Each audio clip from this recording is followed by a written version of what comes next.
Hi ಎಲ್ಲರಿಗೂ ನಮಸ್ಕಾರ. Welcome to my YouTube channel.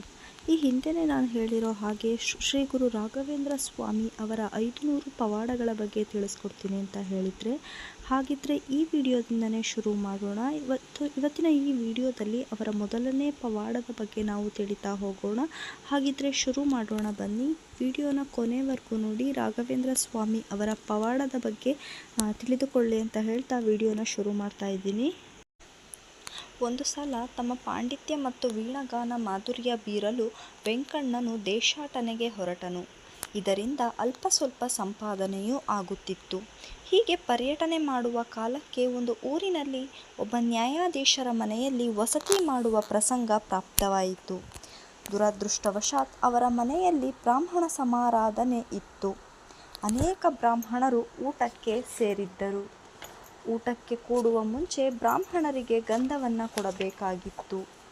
ಈ ಗಂಧವನ್ನು ತಯಾರಿಸಲು ಮನೆಯ ಪುರೋಹಿತರು ಅಭ್ಯಾಗತರಾಗಿ ಬಂದ ವೆಂಕಣ್ಣ ಭಟ್ಟರನ್ನು ಕೇಳಿಕೊಂಡರು.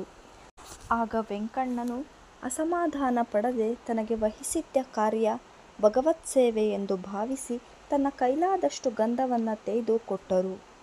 ಊಟದ ಸಮಯದಲ್ಲಿ ಪುರೋಹಿತರು ಬ್ರಾಹ್ಮಣರಿಗೆ ಗಂಧವನ್ನು ಹಂಚಿದರು. ಅವರು ಅದನ್ನು ಲೇಪಿಸಿಕೊಳ್ಳತೊಡಗಿದರು. ತಕ್ಷಣ ಅವರ ಮೈಯೆಲ್ಲ ಉರಿಯಲಾರಂಭಿಸಿತು. ಅವರು ಉರಿ ಉರಿ ಎಂದು ಕಿರುಚತೊಡಗಿದರು. ಆಗ ಗಾಬರಿಯಾದ ಮನೆಯ ಯಜಮಾನನು ಪುರೋಹಿತರನ್ನು ಗಂಧವನ್ನು ಯಾರು ತೆಗೆದದ್ದು ಎಂಬುದನ್ನು ವಿಚಾರಿಸಿದರು.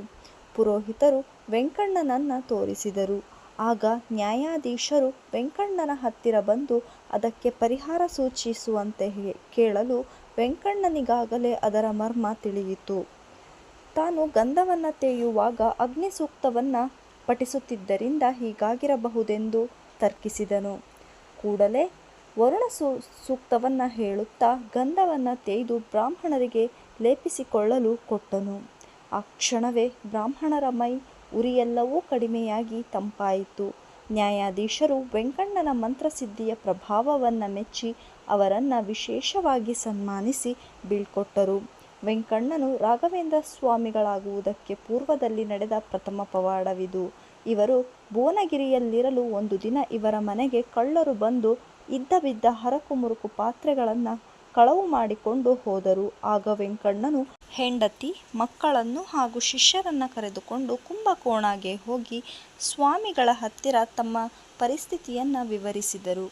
ಆಗ ಕರುಣಾಳುಗಳಾದ ಸ್ವಾಮಿಗಳು ಇವರಿಗೆ ಮಠದಲ್ಲಿಯೇ ಪಾಠ ಪ್ರವಚನ ಮಾಡಿಕೊಂಡು ಇರಬೇಕೆಂದು ಅಪ್ಪಣೆಯನ್ನು ಮಾಡಿದರು.